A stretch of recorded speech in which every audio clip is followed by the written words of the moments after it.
Hello guys, my name is Yash. Welcome back to my YouTube channel. In this video, we will cover some basic methods of multi-threading. Hope you guys enjoyed this video. Also, if you have not subscribed to my channel, please subscribe so that you don't miss any updates.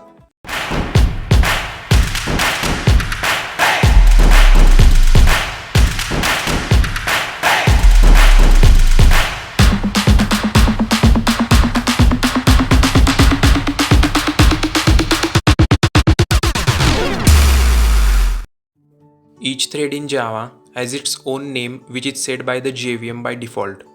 Although there are many other attributes associated to thread like ID, priority, etc., we can get name of a thread by calling getName method of thread class. By default, each thread has a name that is thread 0, thread 1 and so on. If we wish to set new name of the thread, then setName method can be used. Both methods belong to thread class and even we can set name of thread by passing into constructor during creating an object.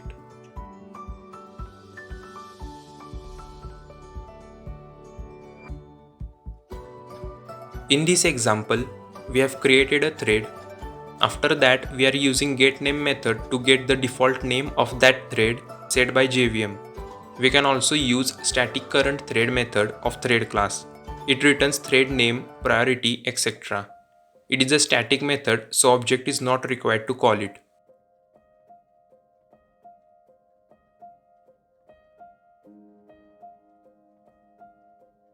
In this example, we are using current thread method of thread class to get name of the thread.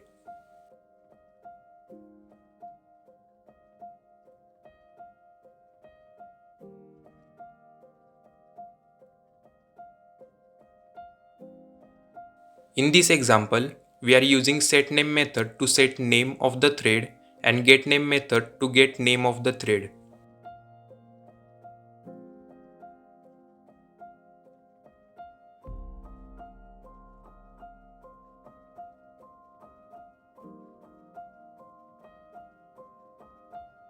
Since we are extending the thread class, so we call its constructor through the super call and passed thread name to the class. The super keyword in Java is used in subclasses to access superclass members.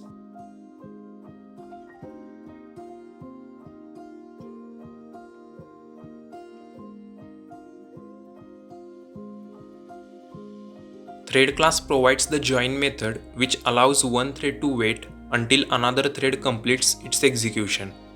If T is a thread object whose thread is currently executing, then T.join method will make sure that T is terminated before the next instruction is executed by the program. There are three overloaded join functions. It will put the current thread on wait until the thread on which it is called is dead. If thread is interrupted, then it will throw interrupted exception. It will put the current thread on wait until the thread on which it is called is dead or wait for specified time.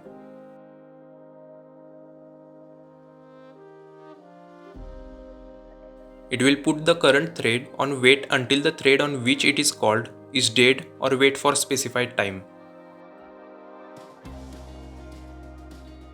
If we run a thread without using join method, then the execution of thread cannot be predicted.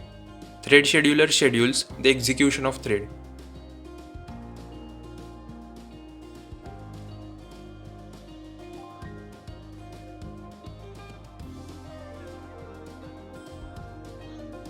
In this example, two threads T1 and T2 are created. T1 starts first and after printing 1 on console, thread T1 goes to sleep for 600 millis. At the same time, thread T2 will start its process and print 1 on console and then go into sleep for 600 millis. Thread T1 will wake up from sleep and print 2 on console. Similarly, thread T2 will wake up from sleep and print 2 on console. So you will get output like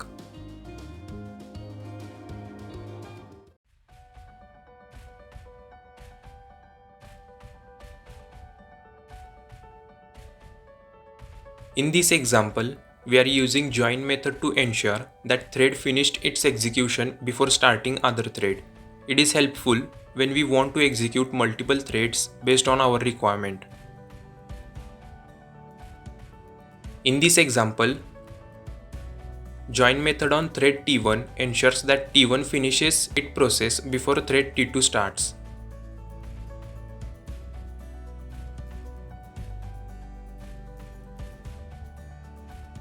Priority of a thread describes how early it gets executed and selected by the thread scheduler. In Java, when we create a thread, always a priority is assigned to it. The priority is given by the JVM or by the programmer itself explicitly. Priorities are represented by number between 1 to 10. There are three constant variables which are static and used to fetch priority of a thread.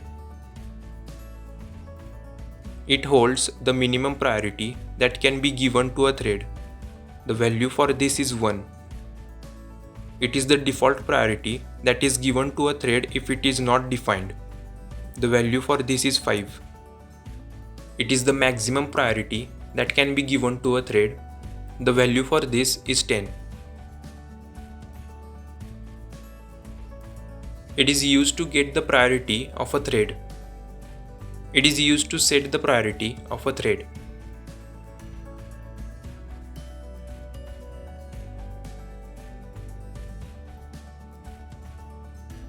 If we don't set priority of a thread, then by default it is set by the JVM.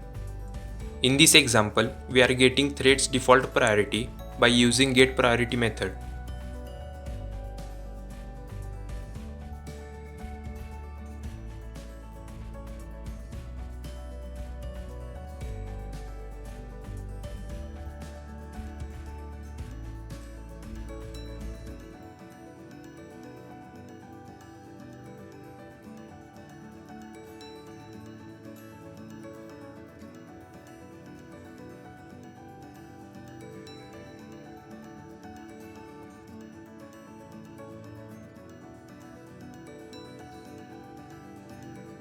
If you like this video, share it with your friends and also don't forget to like.